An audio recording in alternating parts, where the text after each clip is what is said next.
폭탄 제거반이 되십시오. 폭탄 제거반이 되십시오라는 제목으로 하나님 말씀 증거하도록 하겠습니다.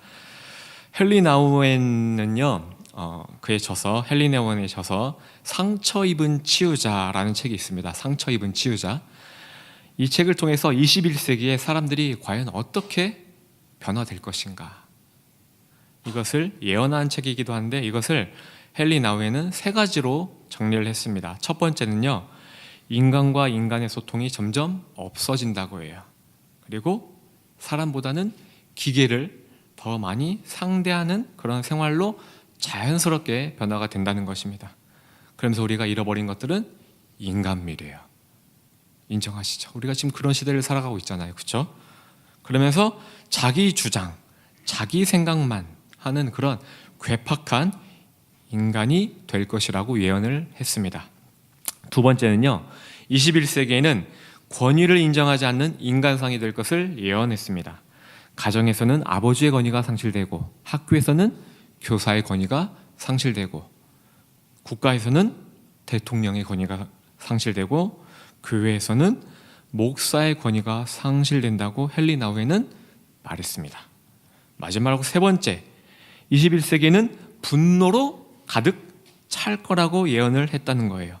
언제 폭발할지 알 수 없는 시한폭탄이라는 거예요. 걸어다니는 시한폭탄이라는 거예요. 우리가, 사람들이. 묻지마 살인이 딱 그래야죠. 아무 관계도 없어요. 아무런 원한도 없어요. 그냥 내가 화가 나니까, 그냥 마음에 안 드니까 찔러 죽이는 거예요. 그냥 사람을 마구잡이로 아무런 죄책감이 없이 그냥 죽이는 세상이 올 거라고 헨리 나우엔이 예언을 했습니다. 이 나우엔의 예언이 소름 끼치도록 적중해가는 것 같아요. 그렇죠? 자, 이 인간의 미래에 대해서 예언한 사람이 또 한 사람이 있습니다. 바로 사도 바울이에요. 바울은 2000년 전에 말세의 인간상을 예언했습니다. 어디에? 디모데후서 3장 말씀에. 너는 이것을 알라. 말세에 고통하는 때가 이르러 사람들은 자기를 사랑하며, 나만 사랑하며, 돈을 사랑하고, 자긍하며, 교만하고, 회방하며, 부모를 거역하며, 감사치 아니하며, 거룩하지 아니하며, 무정하며, 원통함을 풀지 아니하며, 참소하며, 절제하지 못하며, 싸나우며, 선한 것을 좋아 아니하며, 배반하며, 팔며, 조급하며, 자고하며, 쾌락을 사랑하기를 하나님 사랑하는 것보다 더하며, 마지막 경건의 모양은 있으나 경건의 능력은 부인하는 자니. 시간 관계상 일일이 다 풀어서 설명을 하진 못합니다. 바울이 예언한 말들이요, 지금 이 세상의 모습과 똑같다는 거예요. 헨리 나우엔과 바울이 예언한 앞으로 일어날, 지금 우리가 겪고 있는 이 인간상의 문제점. 성도 여러분, 여러분은 이 문제점이, 원인이 무엇이라고 생각하십니까? 무엇이 병들어서 사람들은 앞으로 이렇게 악해질 것이다 라고 예언했을까요? 답은 우리가 읽은 오늘 본문 말씀에 있습니다. 생명의 근원을 담고 있는 마음을 지켜내지 못했기 때문에 헨리 나우엔이 말한, 사도 바울이 말한 문제들이 앞으로 생겨날 것이다 라고 예언을 한 겁니다. 마음을 지켜내지 못하고 병들게 되면 결국 언어를 전달하는 우리의 입술은 사람을 죽이는 독이 된다는 거예요. 사람을 죽이는 살인 무기가 될 수 있다는 거예요. 마음을 지켜내지 못하여 병들게 된 우리의 말 때문에 헨리 나우엔이 예언한, 사도 바울이 예언한 이러한 결과물들이, 예언이 생겨나게 됐다는 겁니다. 그래서 성경은 곳곳에서 수차례 강조하고 또 강조하고 강조하고 강조해요.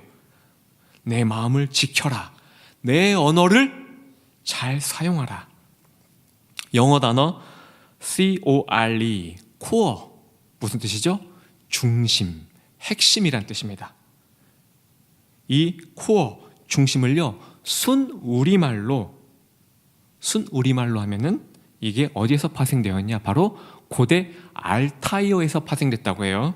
이 알타이어로, 이게 뭐냐면 고르 또는 골이라고 해요. 고르, 골. 이런 말 많이 들어보셨죠? 정경 이사님, 골병 드셨죠? 많이 들어보셨죠? 골병 들었네. 이 골이, 여기서 하는 골이 바로 우리의 중심이라는 뜻이에요. 골하면 뇌, 머리가 아니라요. 골은 바로 우리의 마음이라는 거예요. 마음. 또 다른 말로 heart, 바로 마음입니다. 마음. 저와 여러분 모두는 이 중심을 가지고 있는 존재예요. 그 중심이 바로 마음이에요. 본문 말씀을 다시 볼까요? 모든 지킬 만한 것 중에 단어를 바꿀게요. 더욱 내 중심을 지켜라. 생명의 근원이 중심에서 남이니라. 어떻습니까? 뭔가 더 확 와닿죠. 중심이 무너지게 되면 당연히 구부러진 말이 나오겠죠. 중심이 병들면 당연히 삐뚤어진 말이 나오겠죠. 성경은 곳곳에 강조하며 기록하고 있습니다. 우리가 뱉은 말로 사람을 죽이기도 하고 살리기도 한다고 말이에요. 그런데 사람을 죽이기도 살리기도 하는 말이 어디에서 나온다고요? 바로 우리의 골, 핵심, 코어, 마음에서 나온다고 본문은 말씀하고 있다는 거예요. 계시록에 기록된 말씀입니다. 내가 문 밖에 서서 똑똑똑 두드리노니, 누가 말씀하셨죠? 예수님. 이 말씀을 표현법을 제가 잠시 한번 빌려볼게요. 분노가 여러분의 마음 가운데 찾아와요. 그리고 노크를 해요. 우리는 거리낌 없이 끼 하고 문을 열어줘요. 그리고 분노가 머물 곳에 이제 찾아요. 우리 마음 가운데 들어왔잖아요. 쉴 곳을 막 찾아요. 두리번 찾아요. 우리는 친절히 여기 앉으세요 하고 의자까지 내어줘요. 소파까지 내줍니다. 그리고 쉬다 가라고 해요. 정욕이 찾아와요. 또 끼 문을 열어줘요. 정욕이 우리의 마음을, 초인종을 누리기가 무섭게 어떤 사람들은 문을 오셨어요 하고 활짝 열어주기도 해요. 또 정욕이 두리번 머물 곳을 찾아요. 자, 세팅되어 있습니다. 주무시다 가십시오. 이게 우리의 모습이라는 거예요. 우리 모두는요, 이들이 초인종을 누르고 잠시 들어가도 될까요? 이에 대해서 안 됩니다. No! 거절한 법을 잘 못하는 것 같아요. 아니, 거절 자체를 아예 우리는 안 하는 것 같아요. 마음의 관리가 잘 안 되는 것 같아요. 시간 관리, 돈 관리, 재테크, 체중 관리, 이런 것들은 잘 하면서 신경 쓰면서 정작 나의 코어, 중심, 핵심, 생명을 담는 이 마음의 관리는요, 못한다는 거예요. 그럼 우리와 같은 인간이셨던 예수님은 어떨까요? 한 번은요, 사람들이 예수님을 자기네 왕으로 삼으려고 했어요. 얼마나 매력적입니까? 얼마나 멋있습니까? 우리라면요, 저 같으면 이 왕권을 기뻐할 거예요. 받아들일 거예요. 설령 왕위는 거절했다 할지라도 내가 김완성이 왕으로, 그 왕의 후보로, 왕으로 삼자는 그 사람들의 말에 거론되었다는 것 자체만으로도 그 생각만 하면요, 너무 기쁠 것 같아요. 그러나 예수님은요, 절대 그러지 않았습니다. 예수님은 그들이 강제로 자기를 잡아 그들의 왕을 삼으려 한다는 것을 아시고 어디로? 혼자서 산으로 가셨어요. 홀로 기도하셨어요. 하나님께 독대했어요. 마음을 싹 다 비우신 거예요. 광야에서 시험을 당하셨죠? 사탄이 인간에게 있어, 예수님이 인간이니까 사탄이 인간에게 있어 중요한 음식을 가지고 예수님의 마음을 두드렸습니다. 왜 음식을 가지고? 40주야를 금식하셨기 때문에. 예수님은 이겨내셨어요. 사탄이 두 번째로 권세와 명예를 가지고 예수님의 마음을 노크합니다. 역시 예수님 이겨내셨어요. 문을 열지 않으셨어요. 마지막으로 예수님의 자기 증명, 자기 과시를 가지고 사탄이 두드렸습니다. 역시 예수님은 마음을 열지 않으셨어요. 모든 지킬 만한 것 중에 더욱 내 마음을 지키라.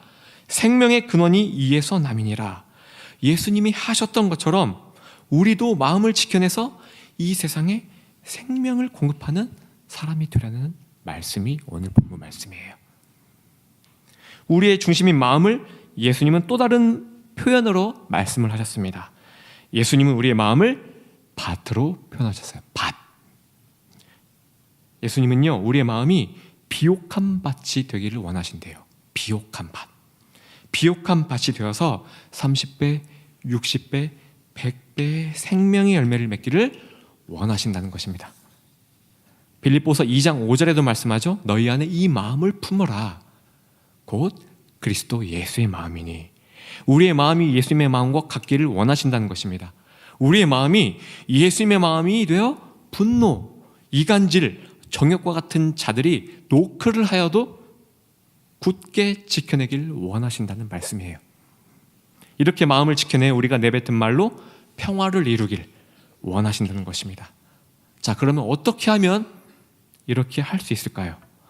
정답은 놀랍게도 아주 간단합니다. 자, 한번 저를 따라서 해보겠습니다.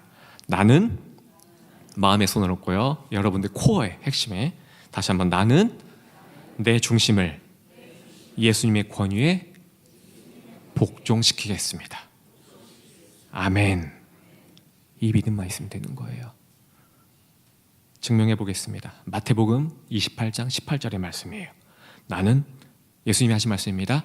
나는 하늘과 땅의 모든 권능을 아버지에게 받았다.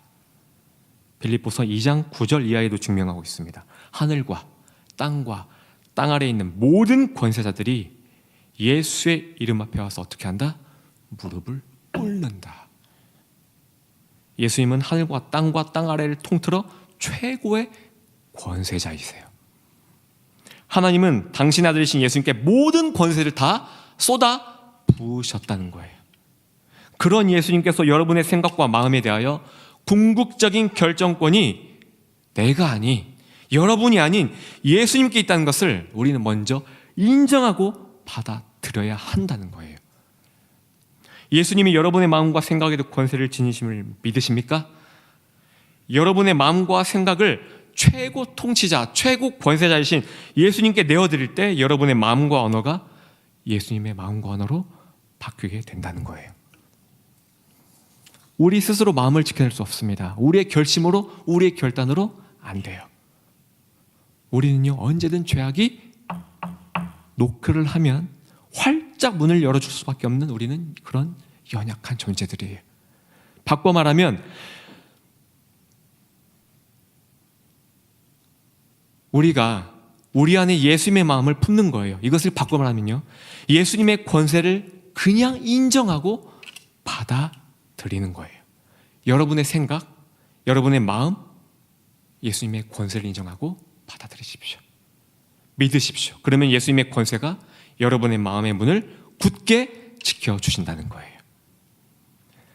갈수록 세상은 악해져만 가죠. 헨리 나우엔이 말한, 사도 바울이 말한, 예언한 그런 사람들의 모습은요, 우리 가정에도 있어요. 직장에도 있습니다. 학교에도 있습니다. 심지어 교회에도 있어요. 그렇다면 그들과 섞이며 살아가는 저와 여러분들이 해야 할 일은, 여러분 혹시 폭탄 제거반을 아십니까? 오늘 제목인데, 폭탄 제거반. 폭탄 제거반은요, 아무나 하는 게 아니에요. 절대 아무나 하는 게 아닙니다.